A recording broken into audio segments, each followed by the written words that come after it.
అత్తయ్యకి happy birthday. ఈరోజు మా అత్తయ్య బర్త్డే వ్లాగ్ అండి. సో ఈ సందర్భంగా మేము చేసిన ఒక చిన్న సర్ప్రైజ్ అంటే పెద్ద సర్ప్రైజ్ ఏం కాదు, చిన్న సర్ప్రైజే. ఆ రోజు ఇంట్లోనే అందరిని పిలిచి భోజనాలు అవి అరేంజ్ చేశాము. By the way, welcome to my channel RJ Renu vlogs YouTube channel. అందరికీ కూడా థ్యాంక్ యూ అండి. Thank you so much for your support. నిజానికి ఇంట్లో ఎంత చిన్న వేడుక చేసినా పెద్దలకు నచ్చే రుచులు మనం ఎక్కువగా చేస్తూ ఉంటాము. ఆ రోజు సర్ప్రైజ్ ఇదేనండి. మేము అంటే ఇది నా కూతురి కోరిక, వాళ్ళిద్దరూ దండలు మార్చుకోవాలి అని చెప్పి. ఎందుకంటే ఇది 60th బర్త్డే మా అత్తయ్యది. చాలా పెద్దగా చేద్దాం అనుకున్నాము, బట్ కుదరలేదు కొన్ని కారణాల వల్ల, కొన్ని రీజన్స్ వల్ల. కొన్ని ప్లాన్స్ కూడా వేసుకున్నాము, ఎగ్జిక్యూట్ కూడా చేసాము. బట్ సడన్గా కొన్ని అన్ని రకాల ఇబ్బందులు అనుకోండి, వేరే ఫంక్షన్స్, ఫైనాన్షియల్, ఇవన్నీ చూసుకునే టైము, మళ్ళీ మేము ఒక చోటు చేస్తే అందరూ రాగలరా లేదా, ఇవన్నీ ఆలోచించుకొని లాస్ట్ మినిట్లో అయితే డ్రాప్ అయ్యామన్నమాట. వాళ్ళకి ఈ దండలు తెచ్చే వరకు అసలు తెలీదు, ఊరికే అట్లా వెళ్ళేసి వస్తామని పట్టుకొని వచ్చామన్నమాట. సో వర్షిని వాళ్ళకి ఇచ్చింది, తను ఇచ్చి మార్చుకోమని చెప్పింది. యాక్చువల్గా అయితే మ్యారేజ్ డే రోజు ఇది చేయాలన్న ఆలోచన ఉండే లాస్ట్ ఇయర్, బట్ అప్పుడు నాకు యాక్సిడెంట్ అయ్యి నేను రెస్ట్లో ఉన్నాను కాబట్టి నేను అక్కడికి వెళ్ళలేదు. అందుకని ఈరోజు అనమాట చేసింది. యాక్చువల్గా అప్పటికి ఇంకా నాకు యాక్సిడెంట్ అవ్వలేదు, బాగాలేదు అప్పుడు, నేను వెళ్ళలేదన్నమాట. డ్యూటీలో ఉన్నాను. డ్యూటీ నుంచి వచ్చిన తర్వాత కూడా పాపం నా గురించి వెయిట్ చేసిన. ఆ రోజు నాకు ఎందుకో కుదరలేదు, నాకు అది బాగా అయితే గుర్తుంది. అందుకని ఇంకా అప్పుడు అవ్వలేదని మేమైతే మైండ్లో పెట్టుకున్నాం, ఏదైనా ఒక చిన్న సర్ప్రైజ్ అయితే చేయాలి అని. చిన్న చిన్న ఆనందాలండి, పెద్దవని కాదు. చెప్పాను కదా, నిజానికి ఇంట్లో ఎంత చిన్న వేడుక చేసినా కూడా పెద్దలకు నచ్చేవి మనం చేస్తే చాలా చాలా మంచిది అని. అట్లాగే ఒక చిన్న పార్టీ అరేంజ్ చేయడం కూడా బాగుంటుంది అనేది ఎప్పుడు మేము అనుకునేదన్నమాట, ఈ ఆలోచన. పిల్లలకి ఇల్లే ఒక పాఠశాల. తల్లిదండ్రుల ప్రభావం, వాళ్ళ పెంపకంలో వ్యక్తిత్వంతో వాళ్ళకు వాళ్ళు తీర్చిదిద్దుకోవాలి అన్నట్టు మనం చేసేవన్నీ, వాళ్ళకు చూపించేవన్నీ రేపు వాళ్ళు చేయడానికి ఉపయోగపడతాయి కదా. సో వర్షిని చేసే ప్రతి దాంట్లో కూడా ఇలా కుట్టి కూడా ఉంటుంది. అందరూ వచ్చి కూర్చున్నారు. ఇంకా వీడియో తీసే ప్రయత్నం నేను చేస్తున్నాను, మిగిలిన వాళ్ళందరూ కూడా సర్ప్రైజ్ అయ్యారు. అందరూ కూడా సర్ప్రైజ్, ఇది పెద్ద సర్ప్రైజ్ ఏం కాదండి, బట్ ఏదో మాకు అయినంత వరకు అనమాట. మనం అలసిపోతే శరీరానికి విశ్రాంతిని ఇస్తుంటాము, రిలాక్స్ అవుతూ ఉంటాము. అనుబంధానికి ఈ సూత్రం అయితే వర్తించదని ఎక్స్పర్ట్స్ కూడా అంటుంటారు కదా. వైవాహిక బంధం శాశ్వతమైంది కాబట్టి అప్పుడప్పుడు మనం దానికి కొంచెం సర్ప్రైజ్లు అవి కూడా ఇస్తూ ఉండాలి. అట్లాగే బర్త్డేస్ కూడా ప్రతి ఒక్కరికి కొన్ని ఇష్టాలు అభిరుచులు అనేవి ఉంటాయి. పెళ్ళైన తర్వాత బాధ్యతలు పెరిగిపోతాయి.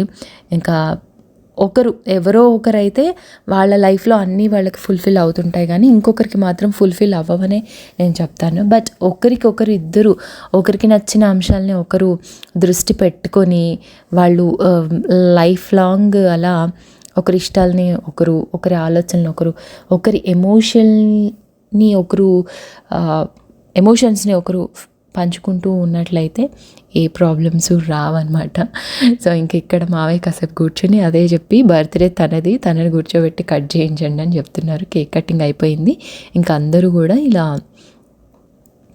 కేక్ని పంచుతూ ఉన్నారు. ఇంట్లో ఎవరికి వాళ్ళు బిజీగా ఉన్నా కూడా ఇలాంటి ఈవెంట్స్ జరిగినప్పుడు కలిస్తే అదొక ఆనందం నిజంగా. ఏదేమైనా ఇప్పుడు బర్త్డేస్కి సర్ప్రైజ్లు చేయడం అనేది చాలా తగ్గిపోయింది. అందరూ కూడా బర్త్డేస్కి వాళ్ళని వాళ్ళు సర్ప్రైజ్ చేసుకోవడానికి ఇష్టపడుతుంటారు. అంటే మనకి సంవత్సరానికి ఒక్కరోజు వచ్చే డే అండి, ఆ డేని మనము ఎంత బాగా హ్యాండిల్ చేస్తామో అప్పుడే నెక్స్ట్ ఇయర్ అంతా కూడా అంతే బాగుంటుంది. నేనైతే అదే ఫీల్ అవుతాను. అండ్ కొన్నిసార్లు సెలబ్రేషన్స్లో మనం అనుకున్నవి అవ్వకపోవచ్చు, అనుకుని కూడా అవ్వచ్చు. ఏదైనా కూడా ఒక ఈవెంట్, అది చిన్నదో పెద్దదో, స్పష్టత అనేది ఉండాలి. ఇది బనారస్ శారీ వర్షిని ఇస్తోంది వాళ్ళ నానమ్మకి. ఆ రోజు ఇంక ఇంట్లోనే భోజనాలు అవి ప్రిపేర్ చేశారు పెద్ద అత్తయ్య. సో అందరూ దగ్గరలో ఉన్నాము. అండ్ నెక్స్ట్ డే మీకు గృహప్రవేశం వీడియో పెట్టాను కదా, అది నెక్స్ట్ డే అనమాట. ఇదేమో April 4th. సో అందుకని ఇంకా మేము కొన్ని ఆలోచనలని అలా స్టాప్ చేసామన్నమాట. 2 days ఈవెంట్స్ అంటే మళ్ళీ అందరికీ కూడా ఇబ్బంది అయిపోతుంది అని చెప్పేసి. సో ఇట్లా అయితే సింపుల్గా ఎవ్రీ ఇయర్ మీరు చూస్తున్నారు కదా, ఒక 3-4 ఇయర్స్ నుంచి నేను యూట్యూబ్ స్టార్ట్ చేసినప్పటి నుంచి బర్త్డే వ్లాగ్స్. సో కంటిన్యూగా బర్త్డే వ్లాగ్సే అయిపోతాయి అని చెప్పి నేను మధ్యలో ఇంకా వేరే వీడియో పెట్టి మళ్ళీ ఈ వీడియో పెట్టాను. మనం ఎప్పుడూ 20లో చాలా జాగ్రత్తగా ఉండాలి అనుకుంటాం. మన జీవితంలో అన్నీ కూడా డబ్బుతోనే ముడిపడి ఉంటాయి. ప్రతి ఒక్కరు కూడా చిన్న వయసు నుంచే డబ్బు గురించే చదువుతారు, డబ్బు గురించే బ్రతుకుతుంటారు, డబ్బుతోనే అన్నీ ముడిపడి ఉంటాయి. ఇప్పుడు చూడండి, ఒక చిన్న ఈవెంట్ చేయాలన్నా కూడా మనకు డబ్బులు కావాల్సిందే కదా, మనం రోజు తినాలన్నా డబ్బులు కావాల్సిందే. సో చిన్నప్పటి నుంచి కూడా రేపు మనము చదువుకునేది డబ్బు సంపాదించడానికి, డబ్బు సంపాదించడం కోసం ఉద్యోగం చేయడానికి అని అనుకుంటూ ఉంటాం కదా. సో ఒక జనరేషన్ ఇలా అయిపోయిన తర్వాత ఆ తర్వాతి జనరేషన్ వాళ్ళ నుంచి నేర్చుకునేవి అంటే వాళ్ళు ఎలా ఫ్యామిలీని నిలబెట్టారు, ఆ తర్వాత మనం ఎలా ఫ్యామిలీని నిలబెట్టాలి అనేది ఒక ఆర్థిక క్రమశిక్షణ మొదట తెలుసుకోవాల్సింది. ఆ తర్వాత అనుబంధాలు, వాళ్ళ లైఫ్లో ఎలా ఉన్నాయి అనుబంధాలు, అవన్నీ రిలేషన్స్ ఎలా ఉన్నాయి, వాటన్నింటినీ కలపడానికి ఏమున్నాయి సందర్భాలు, ఇవన్నీ సంపూర్ణంగా కుటుంబం బాగున్నప్పుడు తప్పకుండా ఏ చిన్న ఈవెంట్ చేసినా కూడా అది డెఫినెట్గా హిట్ అవుతూనే ఉంటుంది అని నేను ఫీల్ అవుతుంటాను. మీరేమనుకుంటారో నాకు చెప్పండి. ఎప్పుడైనా కూడా తల్లిదండ్రులకి మనం ఒకటి ఏదైనా చేస్తూ ఉన్నప్పుడు వాళ్ళకి అంటే ఫస్ట్ వాళ్ళు కూడా అనుకోవాలి, మాకు పెద్దదే చేయలేదు చిన్నదే చేశారని వాళ్ళు ఫీల్ అవ్వకుండా ఉంటే ఖచ్చితంగా మనం ఏది చేసినా కూడా చాలా చాలా బాగుంటుంది. అండ్ ఇంకొక ఏజ్ వచ్చిన తర్వాత వాళ్ళ హెల్త్ గురించి కూడా మనము ఆలోచిస్తూ ఉండాలి. సంపూర్ణంగా ఆరోగ్యంగా ఉన్నారా లేదా, క్రమం తప్పకుండా వాళ్ళు ఏం తింటున్నారు, ఎలా ఉంటున్నారు, వాళ్ళ ఇమ్యూనిటీ ఎలా ఉంది, ఇట్లాంటివన్నీ కూడా అంటే రెగ్యులర్గా హాస్పిటల్ విజిట్స్ చేస్తున్నారా లేదా, ఇలాంటివన్నీ కూడా మనము చూసుకోవాలి. ఆరోగ్యకరమైన జీవనశైలి అనేది అలవాటు చేయడానికి మనం చెప్తూ ఉండాలి. కొంతమంది ఫ్యామిలీస్లో ఉంటారు, కొన్ని ఫ్యామిలీస్లో ఉండవు. అండ్ ఈవెన్ టైమింగ్స్ ఫుడ్ తినడము అండ్ ఈవెన్ హెల్తీ హ్యాబిట్స్ అట్లాంటి ఉన్న ఫ్యామిలీస్ గురించి నేను చెప్తున్నాను. అంటే ఇన్ జనరల్గా ఒక ఏజ్ వచ్చిన తర్వాత మనకి పెద్దవాళ్ళు అవుతున్నాము అన్న ఏజ్ వచ్చిన తర్వాత ఎటువంటివి మనం అలవర్చుకోవాలి అనేవి ఏవో నాకు తెలిసినవి నేను అలా చెప్తున్నాను. ఇంతకుముందు కూడా మనం మాట్లాడుకున్నాం కదా, బర్త్డే రోజు ఎట్లా ఉండాలి ఏంటి, ఇలా ఉంటే బాగుంటుంది అని చెప్పేసి. అదే రోజంతా ఉత్సాహంగా ఉండాలని మనం అనుకుంటాం. అబ్బా ఈరోజు లేసాము, ఈరోజు చాలా బాగుండాలి అని ఎప్పుడైనా సరే మనం డెఫినెట్గా ఫీల్ అవుతూనే ఉంటాము. ఆ రోజు అంతా కూడా ఉదయం మనము తీసుకునే ఆహారం మీద ఆధారపడి ఉంటుంది ఆ డే అంతా. అట్లాగే మనము బర్త్డే రోజు తీసుకునే ఆ సంతోషం, ఆ హ్యాపీనెస్, అందరూ మనకి ఇచ్చే విషెస్, బ్లెస్సింగ్స్ చిన్నవాళ్ళైతే వీటి మీద నెక్స్ట్ ఇయర్ అంతా ఆధారపడి ఉంటుంది. అందరూ కూడా హ్యాపీగా ఉండు, ఆరోగ్యంగా ఉండు, హ్యాపీ బర్త్డే అని చెప్తూ ఉన్నప్పుడు వాళ్ళు మన గురించి మంచిగా ఆలోచిస్తున్నారు అని ఆ పాజిటివిటీని మనం తీసుకున్నాక మనకు కూడా ఇంకా త్రూ అవుట్ ద ఇయర్ చాలా పాజిటివ్గా ఉంటాము, మెయిన్గా ఆరోగ్యంగా ఉంటాం కదా. సో కొన్నిసార్లు మనల్ని ఎవరైనా చూసి డల్గా ఉన్నావు, ఏంటి నీ హెల్త్ బాగాలేదా, ఆరోగ్యం బాగాలేదా అంటే మనం నిజంగా నేను బాగాలేనా అన్నట్టుగా ఫీల్ అయిపోతుంటాం కదా. సో అట్లా కాకుండా ఈ బర్త్డే రోజు ఏంటంటే సూపర్గా ఉన్నావు, హ్యాపీ బర్త్డే, ఫస్ట్ మనం వినేది అదే, పుట్టినరోజు శుభాకాంక్షలు, ఇదే వింటుంటాం కదా. అందుకే పుట్టినరోజు మనకు పెట్టేవి కూడా నోరు తిప్పి చేస్తూ ఉంటారు. ఫస్ట్ పుట్టినరోజు నాడు తలంటు స్నానం చేసుకున్నాక నోరు తిప్పి చేస్తూ ఉంటారు. అంటే తీయగా ఉండాలి ఆ ఇయర్ అంతా అని మనకి చెప్పే ఉద్దేశంతో నోరు తిప్పి చేస్తూ ఉంటారు. ఆ తీయదనం మనం తిన్నాక మనకు కూడా ఒక ఫీలింగ్ వస్తుంది కదా.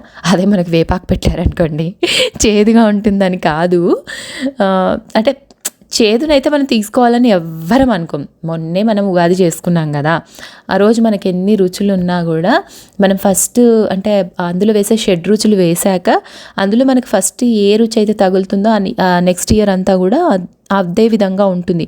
అంటే ఆ రుచికి కలగలిపిన సందర్భాలు ఎక్కువ మనకు ఎదురవుతుంటాయి అని అంటుంటారు కదా. సో అట్లా మనం అనుకునేది తీపే కావాలనుకుంటాం.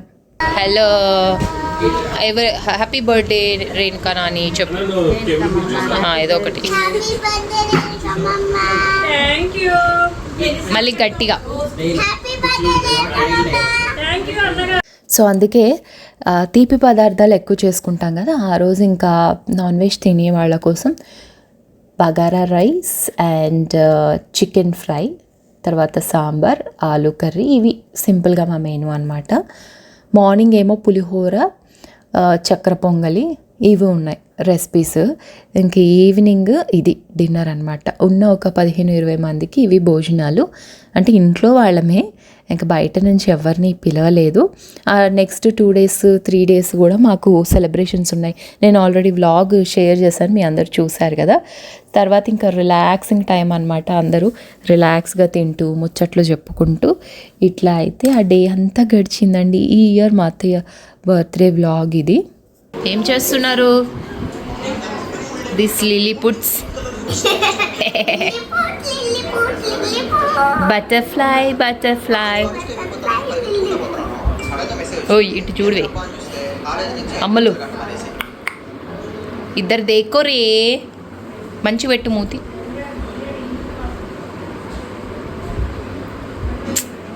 ఇటు చూడు పాప. అదనమాట. అట్లా చిన్న ఒరిజినల్ ఆడియోస్ పెట్టాను, అంటే న్యాచురల్గా ఉండడానికి. అప్పుడు ఏం జరిగిందని చెప్పడానికి. బిఫోర్ బయటికి వెళ్ళొచ్చిన తర్వాత కొంచెం ఫేస్ వాష్ చేసుకొని ఇంకా నేను తల దువ్వుకుంటూ ఉన్నాను, రెడీ అవుతూ ఉన్నాను అనమాట. అది ఇక క్లిప్ తీశాను కదా అని ఇది కూడా యాడ్ చేశాను నేను. సో చాలామంది అడుగుతున్నారు, మీకు హెయిర్ ఫాల్ బాగా అయిపోయింది కదా ఎందుకు అని. నాకు సర్జరీ జరిగిన తర్వాత పోస్ట్ సర్జరీ విపరీతంగా మారిందండి. డాక్టర్ని అడిగితే అదే చెప్పారు, ఊడినంత ఊడుతుంది, తర్వాత వస్తుంది అని. సో నేను దాని గురించి అయితే ఎక్కువ ఫీల్ అవ్వట్లేదు. అందరూ అడుగుతున్నారని నేను ఈ సందర్భంగా చెప్తూ ఉన్నాను అనమాట. బట్ వాల్యూమ్ ఫ్రంట్ నాకు ప్రాబ్లం లేదు, బట్ బ్యాక్ మాత్రం చాలా పోయింది. అండ్ ఈ 3 monthsలో ఓకే, నో ప్రాబ్లం. ఉన్న దాంట్లో మొత్తం కట్ చేసేసాను నేను. కట్ చేశాక కూడా ఇప్పుడు ఓకే, పర్వాలేదు, బాగానే వస్తుంది నాకు హెయిర్ అయితే.